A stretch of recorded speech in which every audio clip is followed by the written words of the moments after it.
প্রিয় শ্রোতা, আপনারা যারা আমাদের কথা শুনছেন সবাইকে শিশু, কিশোর কিশোরী ও নারী উন্নয়নে সামাজিক সচেতনতামূলক কার্যক্রমের আওতায় প্রজন্ম কথা অনুষ্ঠান থেকে শুভেচ্ছা।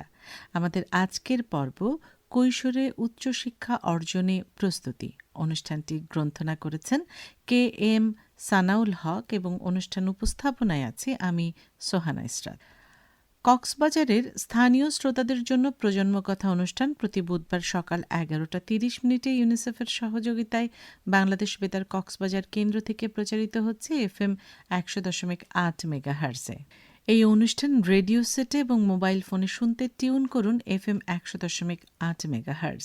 উচ্চশিক্ষা সংস্কৃতিকে নিজের মনে সংগঠিত করে যুগের উপযোগী করে চর্চা করতে মানুষকে সাহায্য করে। শিক্ষা প্রতিষ্ঠানে যে জ্ঞান লাভ হয় তা কল্পনার সাহায্যে সামাজিক প্রয়োজনে ব্যবহার করতে পারলে উচ্চশিক্ষার লক্ষ্য অর্জিত হতে পারে। উচ্চশিক্ষা অর্জনে ভবিষ্যৎ প্রজন্মকে দক্ষতা সহ গড়ে তোলার প্রেরণা যোগাতে এখন রয়েছে শ্রুতি নাটক কন্যার শিক্ষা। শ্রুতি নাটক কন্যার শিক্ষাতে অভিনয় করেছেন রোজিনা আক্তার রোজি ও তার দল। তাহলে আসুন শ্রোতা বন্ধুরা উপভোগ করি শ্রুতি নাটক কন্যার শিক্ষা।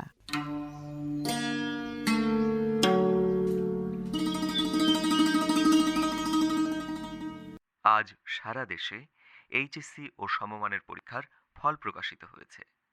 এবছর গড় পাশের হার ৭৮.৬৪%।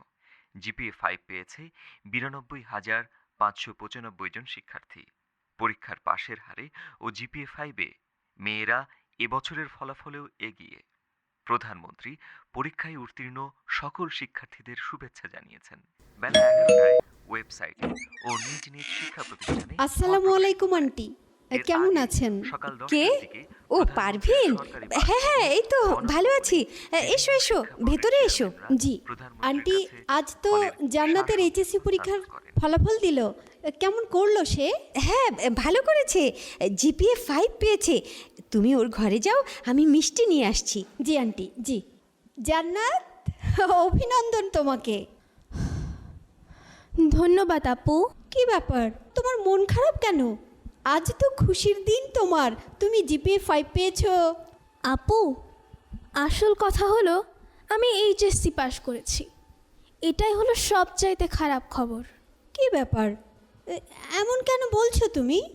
আপু কি আর বলবো, আপনি কিছুটা জানেন আমাদের পারিবারিক সামাজিক সংস্কার নিয়ে। আমার পরীক্ষার পাশের খবর পাওয়ার পর আমার মা জানালেন আমার বিয়ের জন্য নাকি একটা পাত্র পাওয়া গেছে। পাত্রপক্ষ নাকি খুব নামি দামি পরিবারের। তারা বোর কনেকে স্বর্ণালঙ্কার, ফার্নিচার দিয়ে ঘর সাজিয়ে দেওয়া আর বরযাত্রী 1200 জনের আপ্যায়ন করানো ছাড়া আর কোনো যৌতুক নেবে না। এতেই আমার পরিবার রাজি হয়ে গেছে। এমন সুপাত্র নাকি আর পাওয়া যাবে না। যেগুলো তারা চাইছে যৌতুক হিসেবে, সেগুলোই বা কম কিসে?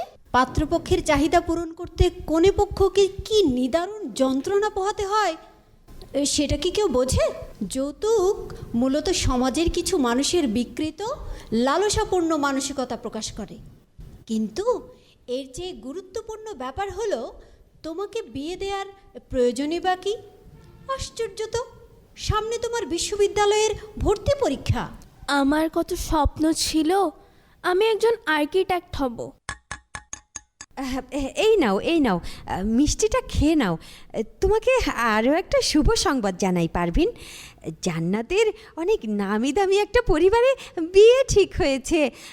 এই তো সামনের মাসেই বিয়ে। আর এত অল্প সময়ে আমি কি থেকে যে কি করি কিছুই বুঝতে পারছি না। আন্টি, কিছু মনে করবেন না, আপনি আমার মায়ের মতোই। সন্তান হিসেবে কিছু কথা আমি আপনাকে বলতে পারি আন্টি? ও তাই? হ্যাঁ বলো। জান্নাতের পরীক্ষায় জিপিএ 5 পাওয়া সত্যি একটা আনন্দের সংবাদ, কিন্তু এই বয়সের বিয়ের ব্যাপারটা মোটেও কোনো সুসংবাদ নয় আন্টি। ও অনেক মেধাবী, জীবনে অবিস্মরণীয় অনেক কিছু করার সম্ভাবনা আছে ওর মধ্যে। আপনারা এই সম্ভাবনাটা নষ্ট করে দিয়েন না আন্টি। এসব তুমি কি বলছো? হ্যাঁ, বিয়ে করলে এসব নষ্ট হবে কেন? আমি তো বুঝতে পারছি না। মেয়েদের বয়স হলেই বিয়ে দেওয়া ভালো, আর মেয়েদের পড়ালেখা করে তেমন কোনো লাভও তো নেই। তাছাড়া বরপক্ষের ওদের অনেক টাকা পয়সা, ওখানে বিয়ে হলে ওকে তো আর চাকরিও করতে হবে না। কি যে বলেন আন্টি, ওর বয়স তো এখনো 18ই হয়নি। আর পড়াশোনা কি শুধুই চাকরি করার জন্য? হ্যাঁ, অবশ্যই যত বেশি পড়াশোনা করা যাবে তত বড় চাকরির যোগ্যতাও অর্জন করা যাবে। তবে একজন মেয়ের মেধা মননের বিকাশের জন্য কিংবা যোগ্যতা হওয়ার জন্য পড়াশোনা করা প্রয়োজন। আন্টি, ওকে বিশ্ববিদ্যালয়ে ভর্তি হয়ে ওর স্বপ্ন পূরণের সুযোগ করে দিন। আর সন্তান মানুষ করার ক্ষেত্রেও উচ্চশিক্ষা থেকে অর্জিত জ্ঞান কাজে আসে আন্টি। আমরা তো বাপু বিশ্ববিদ্যালয়ে পড়াশোনা করিনি, তাই বলে কি ছেলে মেয়ে মানুষ করতে পারিনি? আর তাছাড়া বড় ছেলেটাকে তো একটা বিশ্ববিদ্যালয়ে পড়াচ্ছি। আপনি তো মা আন্টি, আপনি ছেলে সন্তানকে যে গর্ভে ধারণ করেছেন, মেয়েকে একই গর্ভে ধারণ করেছেন। সেখানে ওকে আগলে রাখতে গিয়ে তো কোনো বৈষম্য করেননি। এখন এই পৃথিবীর আলো বাতাসে ছেলে আর মেয়ে সন্তানের মধ্যে এমন বৈষম্য করতে পারবেন? পারবেন। শোনো, তোমাকে একটা কথা বলি, এই সমাজে আমরা না চাইলেও অনেক কিছুই করতে হয়। আমাদের পরিবার থেকে মেয়েরা এলাকার বাইরে গিয়ে পড়ালেখা করে না। তাছাড়া বিশ্ববিদ্যালয়ে পড়াশোনার খরচও তো অনেক। জান্নাতের বিয়েতে যত টাকা খরচ হবে তার চেয়ে অনেক কম খরচে সে 4-5 বছর নির্দ্বিধায় পড়াশোনা করতে পারবে আন্টি।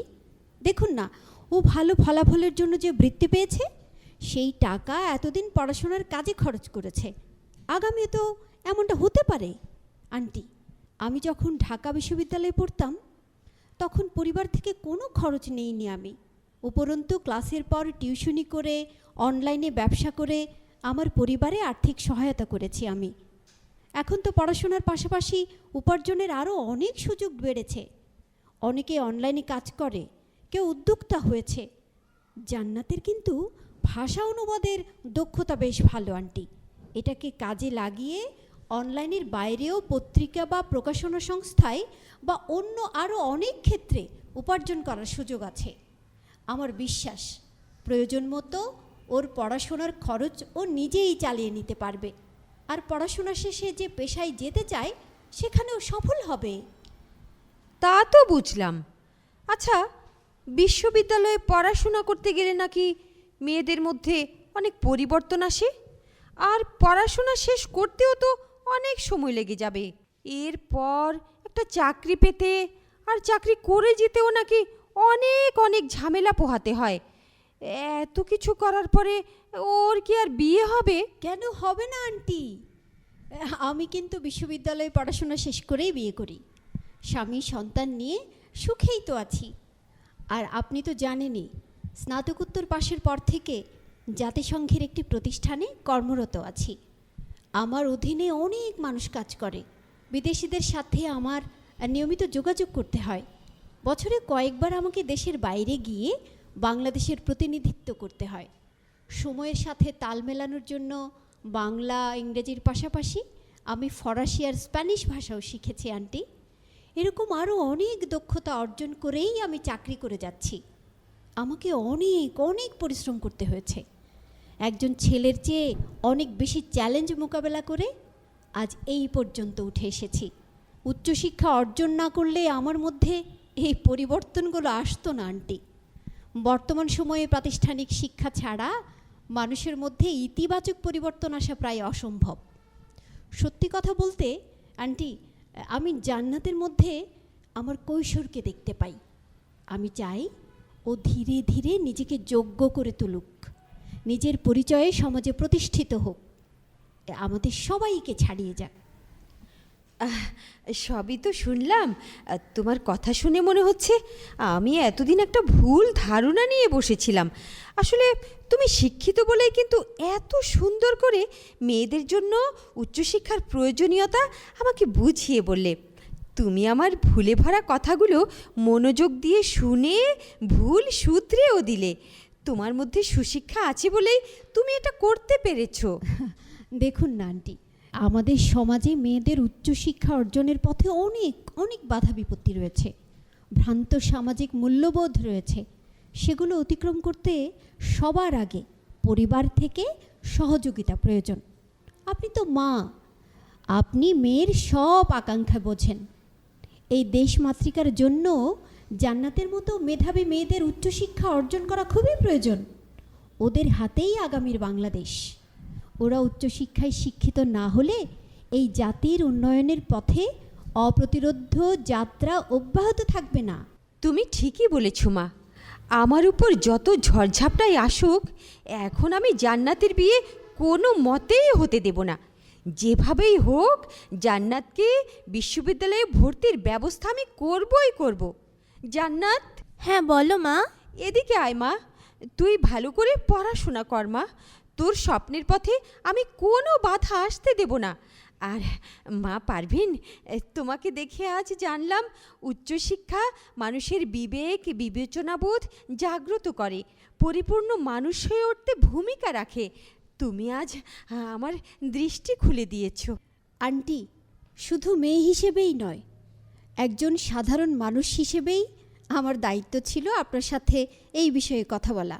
তাহলে জান্নাত, এখন এসো, একসাথে মিষ্টি খাই, তোমার ভালো ফলাফলের মিষ্টি। এরপর তুমি যখন বিশ্ববিদ্যালয়ে ভর্তি হবে তখন কিন্তু আবার মিষ্টি খাবো। অবশ্যই খাবো আপু। আপনি মানুষ হিসেবে এত বড় মাপের এটা আগে বুঝতে পারিনি। প্রতিবেশী হিসেবে আপনার কাছ থেকে পড়াশোনার বাইরে আরও অনেক বিষয়ে পরামর্শ নিয়েছি, কিন্তু আজ আপনি আমার জীবনের অনেক বড় একটা সংকটময় পরিস্থিতি থেকে আমাকে উদ্ধার করলেন। আমি আসলে ভেবেই পাচ্ছিলাম না যে কি করা যায়, কিন্তু আপনার জ্ঞান, সমস্যা সমাধান করার দক্ষতা এক কথায় অসাধারণ। আপনি আমার জীবনের আদর্শ হয়ে থাকবেন। তুমি উচ্চশিক্ষায় শিক্ষিত হও, এক সাম্যের সমাজ প্রতিষ্ঠার পথে এগিয়ে চলো।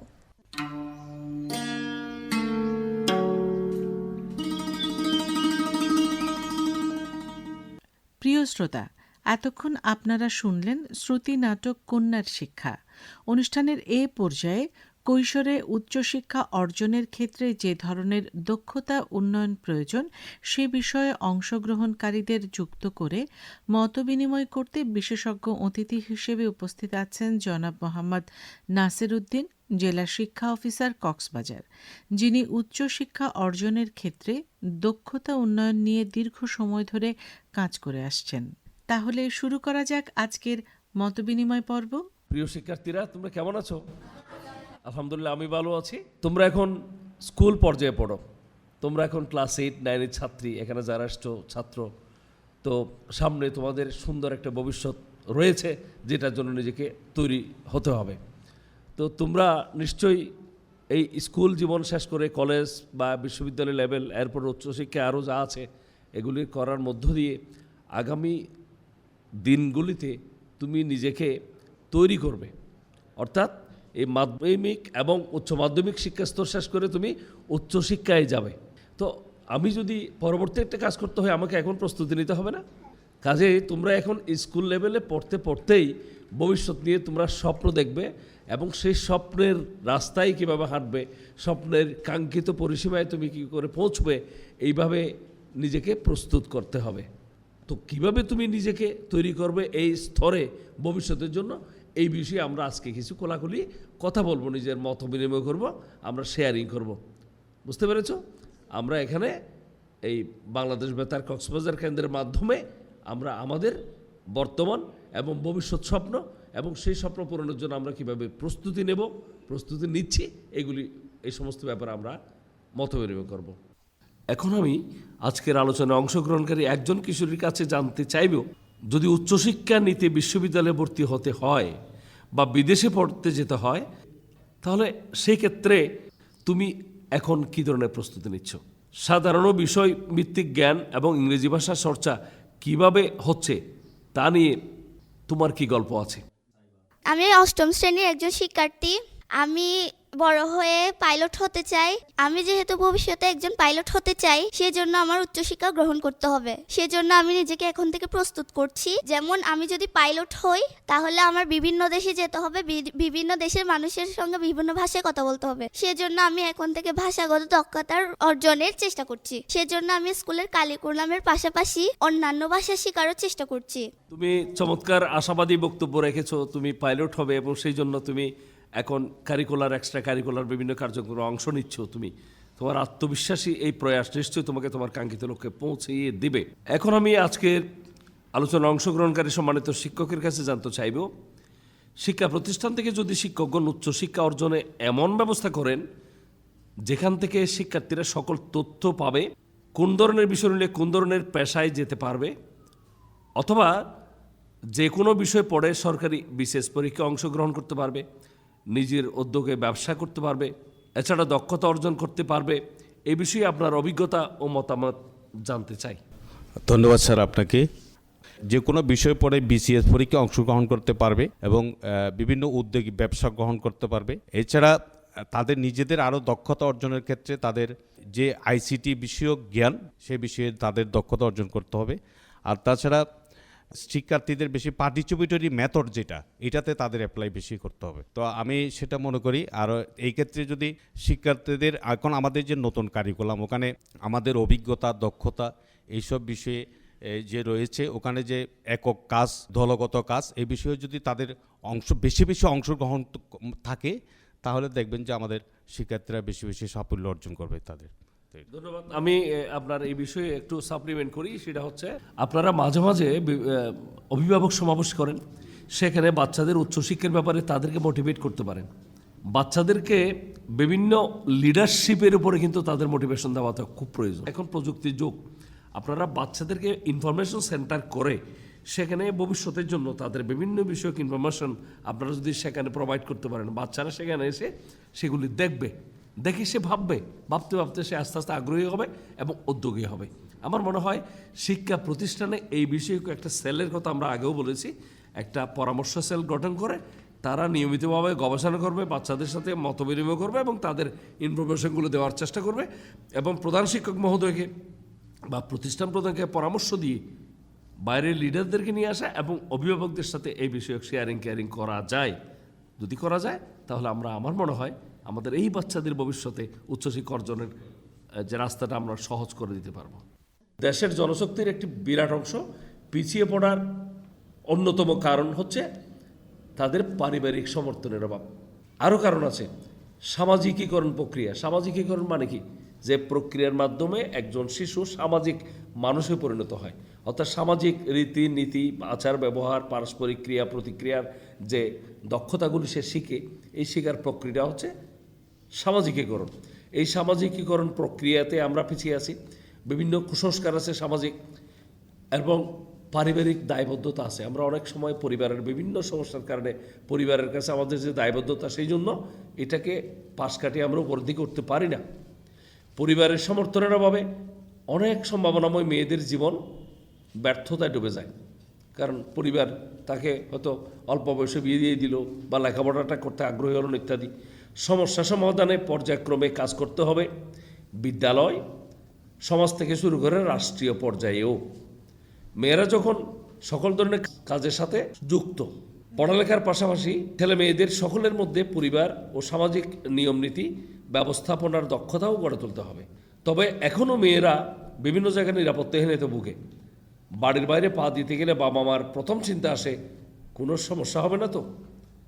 তবে উচ্চশিক্ষা অর্জনের ক্ষেত্রে কৈশোরের বয়স থেকে দক্ষতা উন্নয়ন করা যেতে পারে এবং বিভিন্ন পেশা বা জাতিসংঘের বিভিন্ন প্রতিষ্ঠানে কাজ করতে কোন ধরনের দক্ষতা উন্নয়ন করতে হবে সেই বিষয়ে প্রশ্ন করতে পারেন। আমরা সকলের মতামত নিয়ে কী করা যেতে পারে সেই বিষয়ে পরামর্শ করব। আমার নাম ফাউজিয়া হক নূপুর, আমি ইলিয়াস মিয়া চৌধুরী উচ্চ বিদ্যালয় 8ম শ্রেণীর শিক্ষার্থী। আপনার কাছে আমার একটা প্রশ্ন। এখনো আমাদের সমাজে অনেক মেয়ে উচ্চশিক্ষার ক্ষেত্রে বাধা আছে, এই বাধা অতিক্রম করে আমরা কিভাবে এগোতে পারি?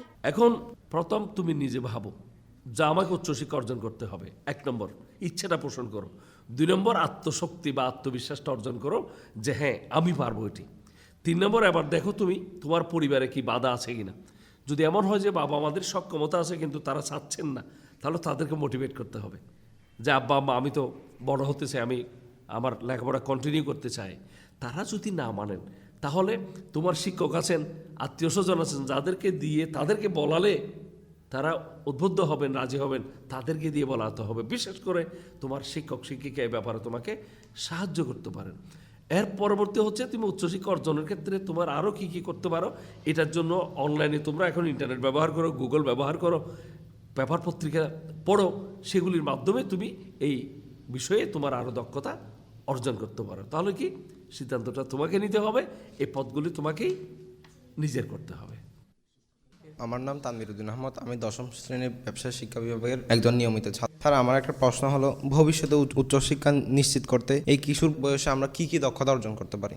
দক্ষতা মানে বুঝো তো, একটা স্কিল, এফিসিয়েন্সি, পারদর্শিতা, সক্ষমতা, কেমন? তাহলে তুমি একটু ভাবো তো, তুমি যদি উচ্চশিক্ষায় যেতে চাও, দেশে হোক বা বিদেশে হোক, তোমার কি দরকার? প্রথমত দরকার, একদম 1 নম্বর দরকার ভাষাগত দক্ষতা।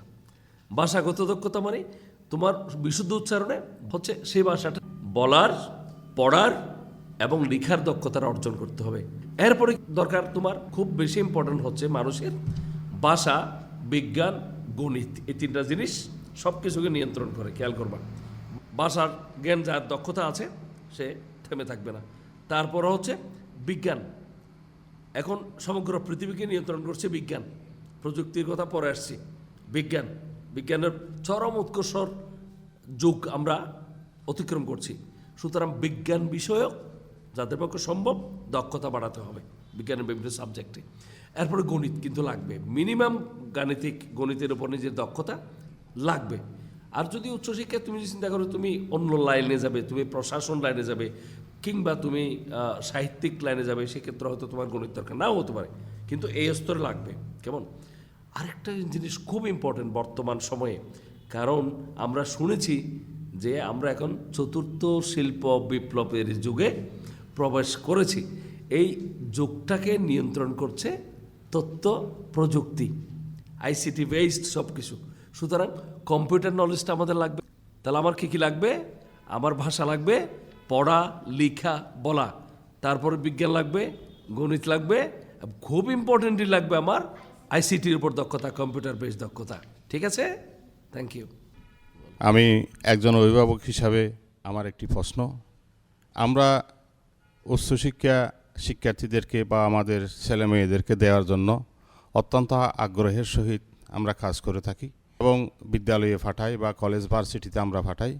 তবে এখানে আমরা যেই বিষয়টি লক্ষ্য করি, যেমন আমার ছেলেটা বা আমার মেয়েটা, বিশেষ করে মেয়েদের ক্ষেত্রে আমার মেয়েটা কতটুকু নিরাপদ আছে ওই কলেজ ভার্সিটির হোস্টেলে বা বিদ্যালয়ে যাওয়ার সময়, কতটুকু নিরাপত্তা পেল, এবং আমার মেয়েটা বা আমার ছেলেটা কোনো অনৈতিক কাজে জড়িত হলো কিনা বা মাদকের সাথে জড়িত হলো কিনা ইত্যাদি বিষয় থেকে উত্তরণের জন্য। কিন্তু আমরা অভিভাবক হিসেবে আমরা খুব আশা করি আমার ছেলেটা দেশের জন্য, জাতির জন্য একটা সম্পদে পরিণত হোক। আমরা এই সমস্ত কাজ থেকে মনের মধ্যে যে শঙ্কাটা রয়ে যায়, সেই শঙ্কার কারণে আমরা অনেক অভিভাবকরা কী করি, অনেক ক্ষেত্রে আমাদের সিদ্ধান্ত নিতে হয় যে আমরা সেখান আর পাঠাবো না অথবা বিয়ে দিয়ে দেবো, এ ধরনের একটা আমরা অনেক ক্ষেত্রে সিদ্ধান্ত নিয়ে নিই। এটা থেকে উত্তরণের উপায় কী হতে পারে স্যার, একটু জানতে চাই। আজকে আমাদের বাংলাদেশে কিশোর গ্যাং সহ ইপটিজার যে সমস্ত খারাপ ছেলে বাইরে বিভিন্ন রকম অনৈতিক বা অনাকাঙ্ক্ষিত খারাপ আচরণ করছে, তারাও কিন্তু কোনো না কোনো পরিবারের সন্তান। তাহলে এই ছেলেটি কেন ইপটিজার হলো, এই ছেলেটি কেন কিশোর গ্যাংয়ে সংযুক্ত হলো, এই ছেলেটি কেন মাদকাসক্ত হলো, এটার প্রধান কারণ হচ্ছে তার পরিবারে তার প্রতি যথেষ্ট মনোযোগ দেওয়া হয়নি। ছোটোবেলা থেকে তাকে নৈতিক, ধর্মীয়, সামাজিক যে অনুশাসন বা মূল্যবোধগুলো আছে, আদর্শগুলো আছে, এগুলি সঠিকভাবে শেখানো হয়নি। এবং বাচ্চাটা স্কুলে যাচ্ছে কিনা, বাচ্চাটা স্কুল থেকে এবার হয়ে সঠিক সময় ঘরে আসছে কিনা, এই বিষয়গুলো সঠিকভাবে তদারক করা হয়নি বলে এরা খারাপ। তাহলে ওরা খারাপ বলে আর কতগুলো ভালো শিক্ষার্থী বা শিশু তাদের কারণে নিরাপত্তাহীনতায় পড়ছে। তাহলে এগুলি থেকে উত্তরণের প্রধান উপায় হচ্ছে একটা সামাজিক সচেতনতা। শুধু আপনি সচেতন হলে হবে না, আমাকেও সচেতন হতে হবে। প্রত্যেক ঘরে ঘরে দুর্গ গড়ে তুলো, বঙ্গবন্ধু বলেছিলেন না, প্রত্যেক ঘরে ঘরে দুর্গ গড়ে তুলো। আমাদের প্রত্যেক ঘরে ঘরে দুর্গ গড়ে তুলতে হবে। এই দুর্গ হচ্ছে আদর্শের দুর্গ, এই দুর্গ হচ্ছে শিক্ষার দুর্গ, এই দুর্গ হচ্ছে ভালো মানুষ তৈরির দুর্গ। পিতামাতাকে প্রধান ভূমিকা রাখতে হবে এখানে, তাদের বাচ্চাদেরকে নির্মাণ করার জন্য, তৈরি করার জন্য। প্রত্যেক শিক্ষা প্রতিষ্ঠানে দুর্গ হবে। সুতরাং এই বাচ্চাদের, আপনি যে অনিশ্চয়তার কথা বললেন, এটা থেকে বেরিয়ে আসতে হলে প্রথমত প্রত্যেক বাবা মাকে এই মুহূর্তে প্রত্যেককে নিজের সন্তানের দায়িত্ব নিতে হবে। এরপরে যে সমস্ত বাচ্চা নষ্ট হয়ে গেছে, যাদেরকে কন্ট্রোল করা যাচ্ছে না, তাদের জন্য আইন আছে দেশে। কিশোরদের জন্য কিশোর অপরাধ নিয়ন্ত্রণের জন্য কিশোর সংশোধনাগার সহ বিভিন্ন আইন আছে, ব্যবস্থা আছে, সেগুলির সাহায্য নিতে হবে।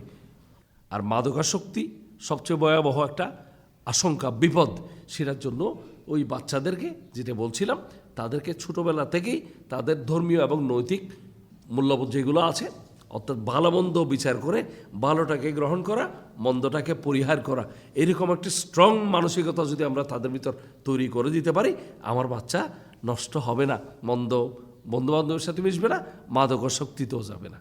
সাথে আমার সরকার এবং সংশ্লিষ্ট সংস্থাগুলো তো আছেই। আমি মাইনুদ্দিন, অত্র বিদ্যালয়ের একজন সিনিয়র শিক্ষক।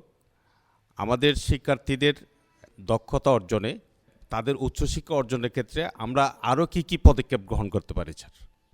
ধন্যবাদ। শিক্ষার্থীদেরকে প্রথমত পাঠে উদ্বুদ্ধ করা দরকার। অর্থাৎ একজন স্টুডিয়াস, অধ্যয়নশীল যদি হয় একজন শিক্ষার্থী, তার প্রথম যার জ্ঞান, ধারণা, কনসেপ্ট, এই জিনিসটা সে অর্জন করে, তখন তার আত্মবিশ্বাসও বেড়ে যায়।